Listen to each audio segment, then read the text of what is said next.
Hey guys, my name is Dimitri. I've been a professional poker player the last 3 years of my life. My goal is to be a self-employed millionaire, self-made obviously. And today is November 26th. It's 5 a.m. I just lost some money playing PLO. So this is gonna be the beginning of my journey to studying Hold'em and becoming a professional Hold'em player, and that'll give us enough capital to diversify into other businesses um, as our plan goes. So, that being said, welcome to the channel, and I'll be showcasing what I'm working on. So, enjoy the journey. Alright, guys, so I just took a break from live cash games to study a little bit. So, I want to show you guys exactly what action steps I'm taking to solve No Limit Hold'em game tree. You can see it's the same day, November 26th. But yeah, we're going to be using Upswing in general to study poker. We're going to probably get a solver once we can afford it. But we're going to start with game theory, watching all these videos. Then we're going to get into pre-flop. And we're going to use this Excel sheet that I created to keep track of our progress. Take some notes. I'm also going to be taking notes on a notepad. And once we get to the theory of poker videos, we're going to start with RFI. And I want to learn 50 big blind ranges, 100 big blind ranges, and 200 big blind ranges. We're only going to be playing 100 big blinds effective, but when someone's playing short stack, we need to know how to play against them. So we're going to be learning short stack ranges as well, mostly 6 max, but also what adjustments we need to make when we play 9 max poker.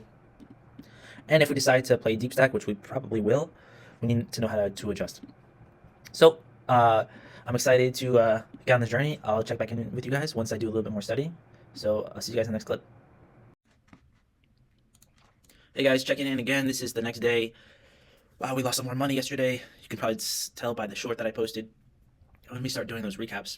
But anyways, just part of the journey. You gotta enjoy the journey. I woke up tilted, so we're gonna do what we normally do if we weren't tilted, which is probably study, and then we're gonna play some poker on the more conservative side. But yeah, I just wanted to go over what I just have done so far. So I didn't go too much into the theory of poker because I wanted to get into the nitty gritty of taking action on my hold'em game. So we looked at R5 ranges for all the stack sizes. Nothing really changes when you're 200 big blinds deep. And I mean, you actually play slightly tighter, and those French hands become minus EV. And 50 big blinds, we switch the cards that we want to play to more high card value because there's less implied odds with the low suited connectors and the low pocket pairs. So we even play some offsuit hands like Queen 10 and Ace 9 that we normally would fold in early position. That makes a lot of sense to me. I basically wrote down in my notepad, took a bunch of notes, but we're going to be using a mixed strategy, which means that we just, use an RNG calculator to decide what frequencies we do things at. And luckily, I'm good with numbers, so I can memorize that a little bit easier, but I'm still in the process of memorizing it, so cross my fingers I'm able to memorize it.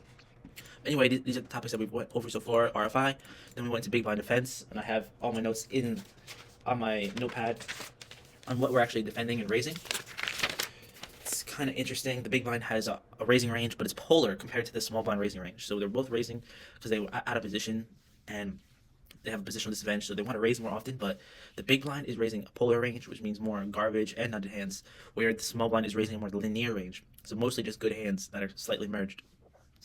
And the reason is because the small blind, if it calls, has the big blind behind it, and the big blind already has one big blind invested, so it could call profitably. It could call not. We're not playing profitably out of the blinds because we're betting dark every time we're in those positions, but it could be losing less with some of its hands. Okay, so yeah, we went over big blind defense. In general, it's tighter than I thought it would be. So that's interesting. And even the R5 ranges are wider than I normally would play, so that's very interesting as well. I got ACR, which is a nice program because I'm from Louisiana and Texas, and there's no games, or there's no online is unregulated, so we'd have to use ACR or Global Poker, or even Bovada. But I have $150 on here, so I started playing these 1 cent, 2 cent cash games to implement my RFI ranges. I've been playing a couple tables, focused on RFI and correct from all positions, and then seeing what I would do if I was facing an RFI. in position and out of position, so from the button cutoff and from the blinds. And what would I, yeah, and then just thinking if I would defend my hand as well. So even when I'm folding, I can get some more extra study practice because I'm thinking about what I would do in these situations. And it's actually, I have such a short attention span, it's hard to keep me focused during an online session. But when I'm studying and implementing what I'm studying, it's a lot easier for me to be focused. So I'm really enjoying that. Anyway, I gotta review my notepad because I just woke up and it's already kind of, getting blurry. I don't know exactly what I studied yesterday. I'm obviously reading over the Excel sheet that I made, which is just very summarization. And it's just helping me keep track of what I've learned. So, oh, and that's another thing. I got GTO Wizard. So, I'll show you guys what that looks like. Basically, the upswing course, it's kind of, on the older side. So, I got GTO Wizard Pro package. And basically, you can see which hands are opening. So, you can see this is the opening ranges that are under the gun. Let's pretend they folded. This is the open range of hijack, cutoff, button. So, yeah, we're super wide. And look at the range 42%, small blind, 40. Oh, I'm sorry. Let's see, this is raise 3. This is call, so there's a calling range, but basically, it's very similar. This is actually different. So I didn't actually look at the small blind chart, this specific one, so that's interesting. But yeah, this is how I'm going about it. It actually will maybe save me money because I won't have to buy a solver in the future and run those sims. So, yeah, this is part of the journey, guys. I'm on tilt. I lost a lot of money yesterday. I'm going to study. I know I'm in the right process because we're not playing PLO anymore. That's minus EV. Wasted 4,000 hours playing PLO. More than that, I guarantee you. And now we're studying Hold'em, and Hold'em is the way to go because, especially starting 2024, I'll be playing only in Louisiana, and in Louisiana there's no PLO. So, for that reason, we're on the right track, and we can start playing online profitably. Even if it's 1 cent, 2 cent, we need to figure out how to make money from home when I have the kids. So, yeah, thanks for listening to me ramble. This is part of the journey, baby. Let's go. All right, I'll see you guys in the next clip. All right, guys, just showing you what it looks like to practice RFI ranges, calling ranges, big blind defense. So we have 6 tables open. And as we go, if we're unsure, just make a note and look it up. But you'll see that alright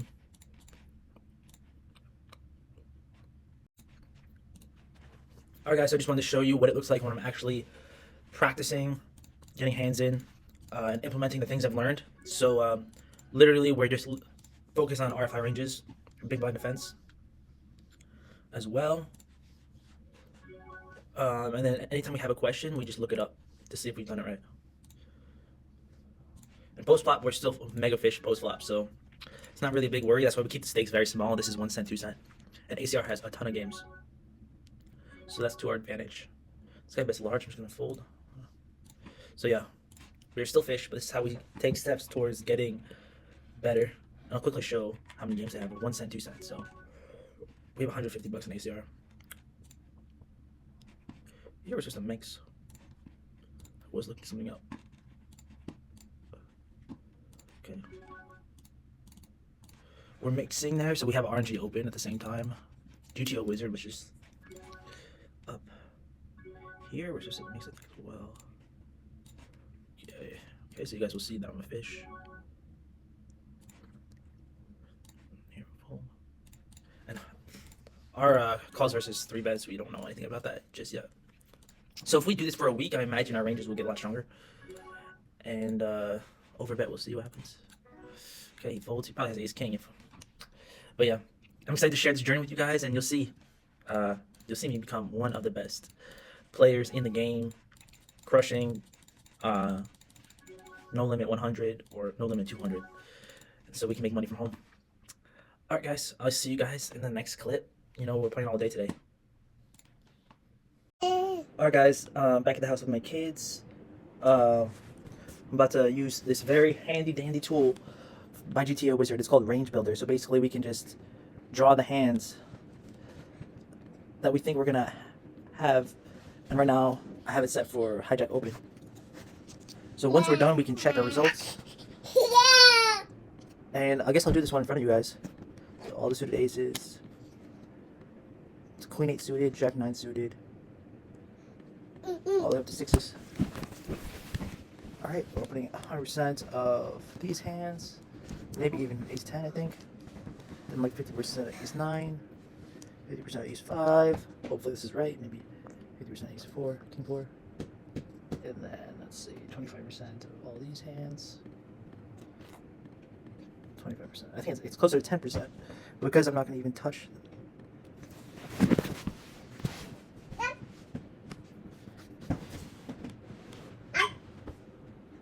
some of these hands. I think are opening some of the time. I think this could possibly be right.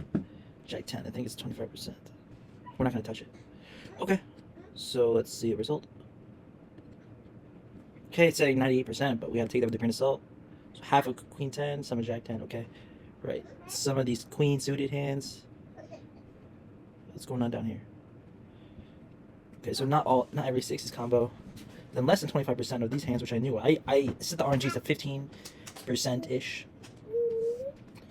Okay, but we're opening too much Queen 10. Okay.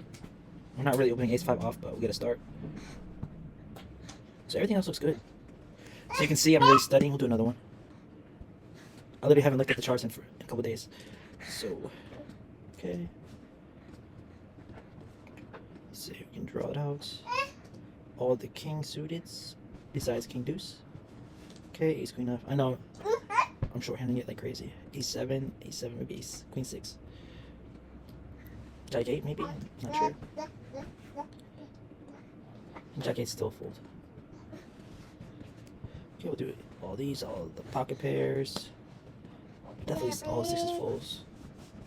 Probably something like this.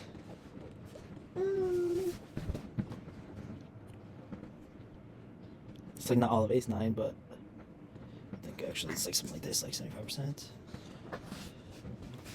Something like this. 100% ace 5 off. 75% ace 4 off. Hey guys, just checking back in, playing some online 1 cent, 2 cent, literally just trying to see where I don't know what I'm doing, and that way I know what to study more. But it's still the first week, about to roll into the second week, and this week we're supposed to be focusing on RFI ranges. So I just quizzed myself in this tab using the range builder like I was showing you guys. Got 91% on the under the gun range. So hopefully by Sunday we will be towards the 97, 99, 100% range for all of these. And at the moment I'm building flashcards. So it's a little dry to just hang out in the range builder. That's why I'm actually playing. But yeah, I'm going to keep track of my scores. I don't know if you can see, but I got 91%. I'm going to keep track, and we're going to start to memorize hands that are not intuitive, that I haven't memorized yet. So let's look. I think, where did we get this wrong? Ace Jack and Ace 10? We're not opening Ace Jack and Ace 10. I'm sorry.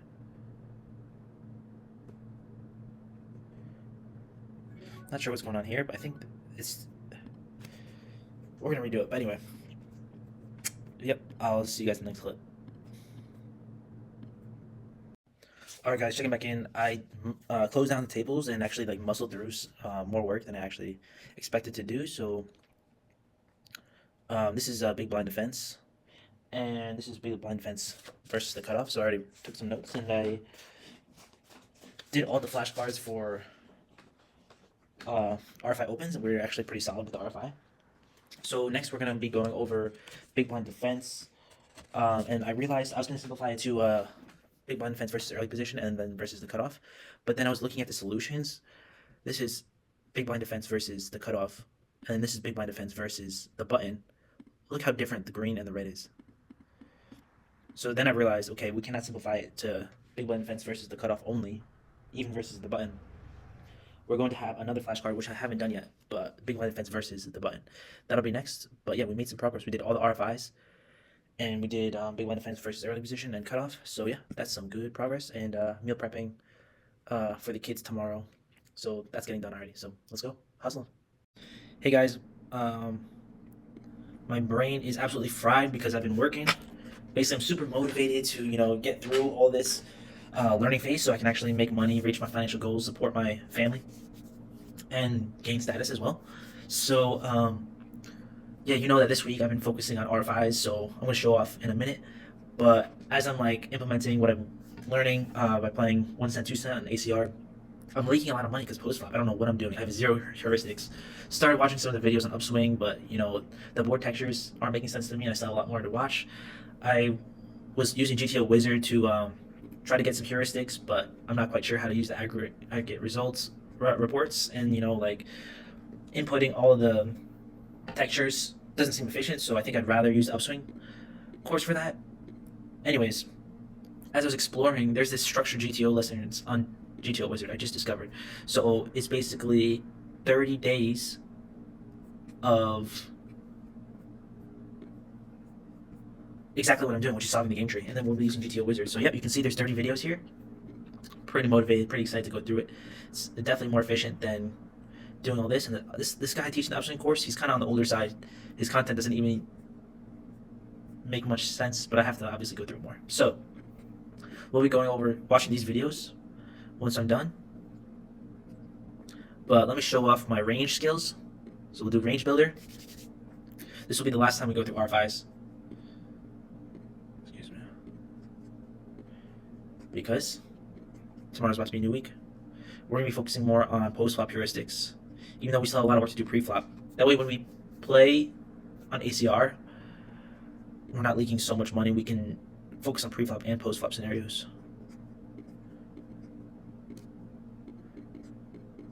But yeah, I'm going to speed run this. Show off a little bit. Not too much, obviously. Queen Jack. We're gonna play Queen Jack. Queen 10. Some of them. Okay, let's see results. Okay, 98%. We're good with it. Any major changes? Nope. We kind of like it all. Okay, we're good.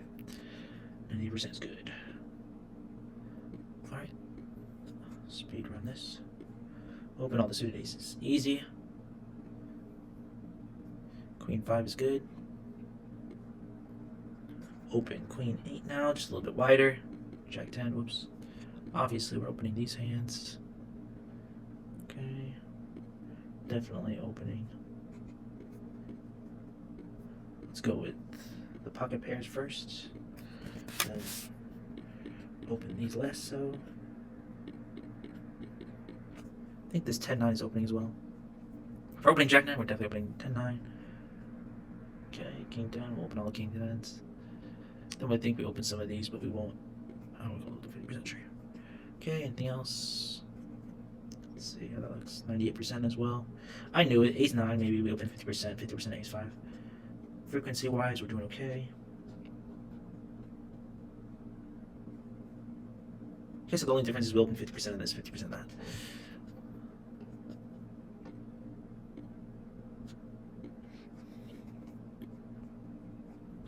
All the suited aces, okay. A lot of the kings, except for the worst.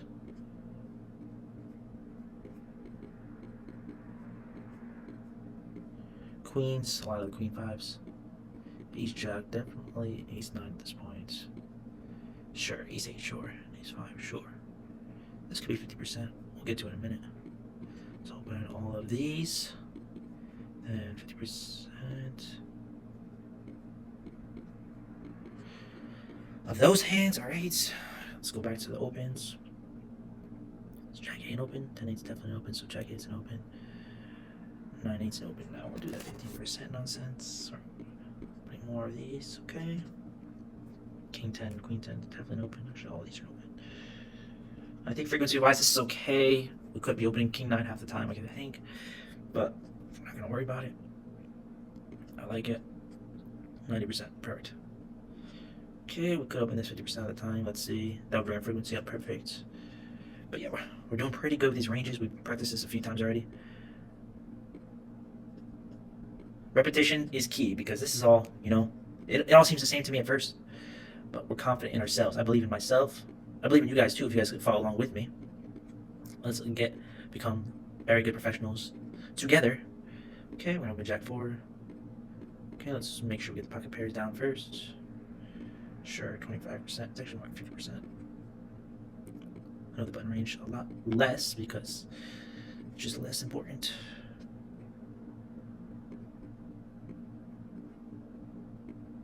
Okay, we open all the 9 offsuits. Here we get pretty wide with it actually. The 6s and 9-6, very unorthodox for my range. Okay, we're not gonna open that 6-4 suited actually. Okay, this is about as wide as I go. Could open 50% king 8 suited, so we're gonna show that. Let's do it. 97%. Why is that? Let's see. We're not raising enough.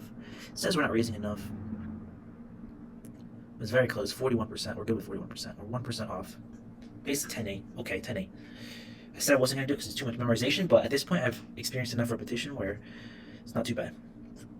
Okay, that'll be the last time I show the R5s. We'll be practicing many times over, but we're pretty solid with it. Okay, now let's look at big blind defense. It's getting more advanced in the game tree. Okay, so we're going to raise the best hands. Some of queens, okay, jacks and tens we're calling. Let's see, we're calling all the pocket pairs, that's for sure. Okay, we're never folding pocket pairs at the big blind. Next, we do some raising.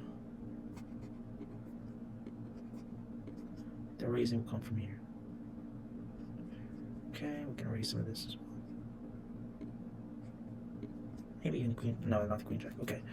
Next, our raises come from over here. And even some jacks. The best ones? Sure, let's try that. Ace queen suited, we'll do that, something like this. Call all these hands, which seems very strange.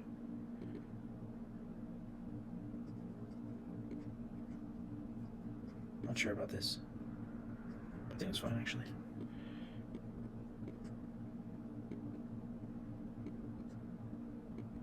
Doing a lot of calling, but let's start raising some of these. 15% in this area. This area seems good. Okay, kind of nervous about this. We're speed running, so 93%. I think it gets fine. Frequency rise, we're raising too much. We're calling too much. Ugh, that's not good. Okay, so we need to be folding these hands. Okay, yeah, we made a mistake up here in this region. This is fine.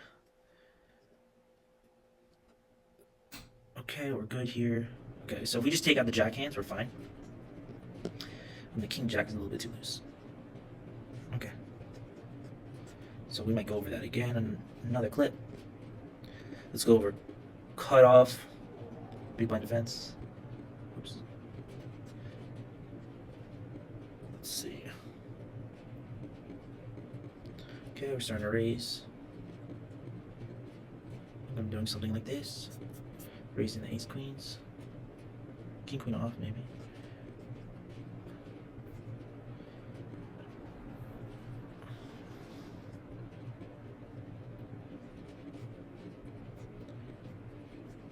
We're actually calling a lot of ace jack off. Even ace jack suited. We're calling. Let's be a little bit more polar here. Okay, then we're gonna be raising some of these hands. So it's literally the worst. And then here's fine, I think. Maybe something like this. Not sure. This seems about right. I'm kind of afraid I'm just memorizing colors. It's not ideal.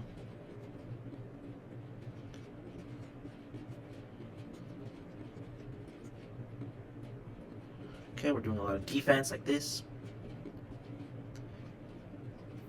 Jack 7 suit. Now we're defending more of these hands. And we're wasting some time with these.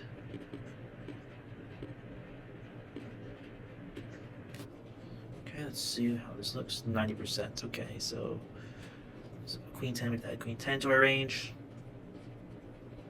Okay. This is a mistake. We need to just move it down to ace jack 50%. Ace.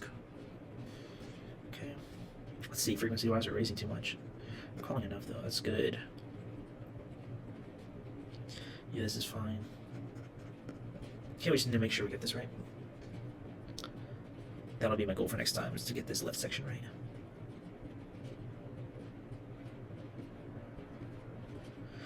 And it already feels overwhelming.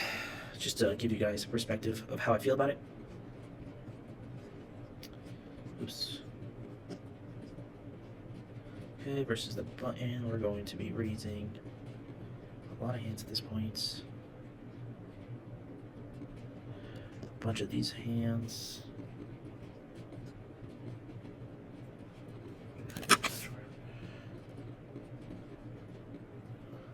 Do more calling down here. Just call. Sure, and we're gonna be raising some of these hands. It's actually 50%. So call.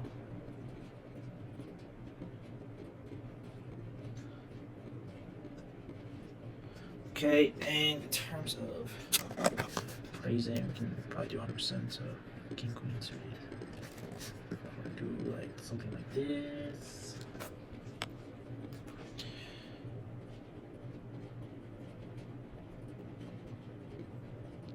Something like this. Sure. A lot of calling. Then we'll be raising some jacks. Definitely raising these. And these jacks hands. Probably calling. Take queen to it. It's too precise. And let's see, raise. Let's see if this is right. 86%. So we have a lot to work on with big blind defense. Sort of like it. I think we need to be raising more of these queen hands. This is all fine and dandy. Need to include some of these hands. Wow, 7-4 and 8-5. That's kind of strange. Okay. I was more right when I was doing the 50%. So down here, so we should do 50%, 50%. Frequency rise, we're doing okay. So big blind defense, we still have some things to work on. That'll be for next week's goal, as well as we're fast tracking it by watching those videos. And then lastly, let's look at small blind defense, which is pretty linear 3-betting range. Do 74%. It's kind of how we've been doing it. A lot of hands. King 10, sure.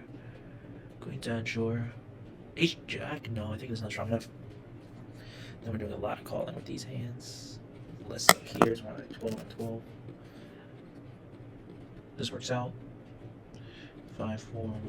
It makes us call too much when I do these frequencies, but let's see, 75%. Sure, we can do something like that. Queen Jack is definitely an open as well. And maybe Jack 10, but I think it's too loose. I think this looks right. Let's check it. Okay, it's pretty good. Frequency wise, pretty good. We're calling too much, but it's okay. Oh, we're supposed to be raising these, okay. That'll fix our frequencies. Doing this is fine. Actually, we're supposed to include some of these as well. Okay. Last one, because I know it's redundant for you guys. I'm just showing off, you know. Let me see. Let's do a bunch of raising. Okay, we're doing a bunch of raising. Let's do that. Let's do something like this. We're still raising a lot. We'll be raising some of these hands at this point. Include that. Sure. For raising after the gun, we have to be raising it versus the cutoff, right? Okay, we'll go back to the 12 sizes. Jack 10, we have to be raising that more often than not. Queen Jack. I think it's fine for us not to raise it. Maybe this. This might be like something like this. Okay, I like this. Heat map. 97%, that's pretty good. Okay, I like it. We're doing okay. Nice. Okay, this has us calling too much, but we don't mind it really. We could make it like 80%. Fix that problem a little bit. Maybe even 90%. 90% might be better. But this is fine. Awesome. Alright, so that's where we're at. We're going to be going through this course. Hopefully we have more heuristics. I got this RNG. Paid $1 for it. Helps me play. But yeah, thanks for watching. I'll see you guys in the next clip. Let's go. We got this. Alright guys, just got back to Texas, so we're going to be putting in some live hours. But yeah, just want to show off some of the progress I've made studying, and I made a decent amount of progress. So let's see. Alright, so we covered some of these topics in the pre-flop section. We're going to be focusing this week on being more precise with our big blind defense and small blind defense. So that's the study topic of this week. But we got a little excited and ahead of ourselves and wanted to study some post-flop scenarios. And so I was trying to figure out what board textures we wanted to actually categorize our strategy based on. And there's some suggestions from upswing, like high connected, low disconnected, whatever. It's kind of confusing to me because I learned board textures playing PLO, and there's a bunch of different ways to categorize board textures. But what I settled on, what I'm gonna strategically focus on, what I think is more manageable for me at this point, is to focus on these board textures. So we have ace high board textures, which are categorized, which can be split up very differently. Broadway, which can be split up, but I don't mind just simplifying my strategy to a one size fits all for all the Broadway cards. So these are 2 Broadway cards and a low card that don't make a straight. Same here. All these board textures are not paired and don't make a straight. So mid, wet, and dry board textures, I'm not sure if they play the same, so I have them grouped together. But if they play different, then we'll separate them. But yeah, like 8-7-3, double suited, two-tone, I mean, or like 6-7, I don't know, Jack 6-7, which is kind of like a Broadway low, but it's more on the wetter side. And here's like the wheel cards, like 3-4, 7. So those very dry board textures that are low card heavy. And then straight board textures, monotone board textures, and paired board textures. So these can be categorized in a bunch of different ways, but it'll be easier for me to figure out what the strategy is, just isolating these board textures. So yeah, I started trying to figure out some heuristics. I started off with ace high board textures. Obviously, the ace king, ace queen board textures can be overbet. It's kind of intuitive, but I had 0 overbets in my strategy until just learning this. And what I also decided to do is focus on positions. So like I usually study like early position versus big blind and button versus big blind at the same time to see what the differences are. That's just overwhelming. I'm just gonna focus on big blind versus button. That's the base strategy I'm gonna use on all these board textures. And then I can deviate. I can see what adjustments need to be made when we're focusing on early position versus big blind, etc. And this is only single raise pots. At low rank structure, we're doing a lot of 3-bet foldings, so there's gonna be a lot to cover for 3-bet pots. But yeah, single raise pots, they're mostly versus the blinds. Sometimes we call them the button, but mostly we're mostly have these scenarios versus the blinds. So that's why I'm focusing on those 2 scenarios. And right now, just button versus big blind to keep it simple. So like I'm learning that we're overbetting on these ace high board textures, and then on the lower board textures, ace 9, ace 8, ace 7, we're betting smaller. And then when the middling board textures, 75%. This could be an oversimplification. Maybe I'm sure a year from now I'll realize I'm a complete noob. But these are the kind of heuristics I'm coming up with. Then we start with the king high. We're mixing some overbets and big bets as well. And on the rainbow, more drier board textures, we have some 1/3 sizes as well, some big bets. I know it's a complete mix of like 50%, 75%, 1/3, and overbets. But I'm trying to simplify it. I'm sure if I had a solver, I can simplify it even further. Anyways, I'm trying to figure out why we're betting small and why we're betting big sometimes. It's the same EV, supposedly. Right? That's why we mix, because 2 actions are the same EV. And it's crazy because we're checking, we're betting small, and we're betting big with the same hands. So mixing, I'm just going to mix at a random frequency, generalize, because I'm a complete noob. Everything's overwhelming. But then I started to look at like what is overbetting in general, what is 3-betting in general, what 3-bets in general. I'm kind of, because we're trying to bet for protection from my understanding with the 1/3 bet sizings. And then we have to include some strong hands so that we don't get check raised too often. So we have to protect our 1/3 bet sizes by including some strong hands. So yeah, we want to bet a bunch of hands, including bottom pair, which is what I saw. Some bad top pairs, bad kickers. Basically, all the hands want to bet at some frequency. This game is confusing. I don't know how to play. I don't know how to play poker. I don't know how to play online. It's a lot more straightforward live. Let me tell you. So what barrels? I just kind of looked at some turns really fast. But what happens when we overbet? What's villain's response? I put ourselves in the big blind shoes. So if button overbets, what are we supposed to do? We're mostly supposed to call, obviously, because it's a bigger size. We still call some gut shots. Continuing with the gut shots seems crazy on me as well. But here we continue with the best gut shots. Our reaction to check rate to 1/3 size, we check rate some gut shots. And there's too many gut shots to check raise all of them, so we have to do it at some frequency. And I decided to simplify my strategy. I'm going to check raise the worst gut shots in my range. So the bottom 2 gut shots, I'm going to check raise at 100% frequency. Hopefully, it doesn't reveal my strategy too much. I mean, I want to be transparent with you guys, but because I'm learning and my strategy is going to change no matter what. But yeah, I'm trying to find these simplifications. It's kind of tough. I kind of want to just play ABC, and that's basically what we should be playing, because people aren't playing GTO. So, like we have a balanced strategy, but we can play unbalanced because they're playing unbalanced. We can make tighter folds if they're only 3-betting aces, for instance. And I realized until we get exploited, we can be completely unbalanced until we notice that we're getting exploited. So until someone shows us that they're exploiting us, we can be unbalanced. And that's pretty much the threshold we have to get crazy. So we can play how we want to play until we get exploited. And if there's scenarios where we don't know what to do, then we should rely on GTO. But if we feel like we have an idea of what to do, we should go with it until someone's playing back at us. Okay, and what are we check raising in general? Right, we like flush draws, 50% frequency, I would say. Backdoor flush draws like to raise as well. Pretty much nothing else raises if it's just complete air. And yeah, we're kind of betting ace high, king high hands when we go for bet if it's queen high board texture, for instance. So yeah, guys, I know I'm rambling, but I'm trying to show off what I'm learning and how it's going. I'm confident in myself because I'm a fast learner in general. I can learn. I'm just confident in my abilities. I'm very driven to actually succeed in this because, I burned all the boats. I have no choice but to succeed. But yeah, this is pretty much the workflow I have. So we're going to be working on this as we have our study topic of the week, which is big blind defense, small blind defense. We already started with it, so we're ahead of schedule. And all of this is to be the best poker player possible by the end of 2024. So our New Year's resolution, we're already working on our New Year's resolution, December 3rd. We don't wait till the calendar year hits January 1st, obviously. And our New Year's resolution for 2023 was to work as hard as possible. So we're still going to finish the year strong. We're working as hard as possible. We worked hard this year, so pat on the back. But yeah, that concludes this video. Keep up with my recaps on my shorts. And if you like this video, appreciate the walkthrough of becoming a professional poker player, please hit that like and subscribe button and comment your support below because I would really appreciate that. So yeah, thank you for watching. If you come this long, really appreciate you. And I'll see you guys in the next video. Peace.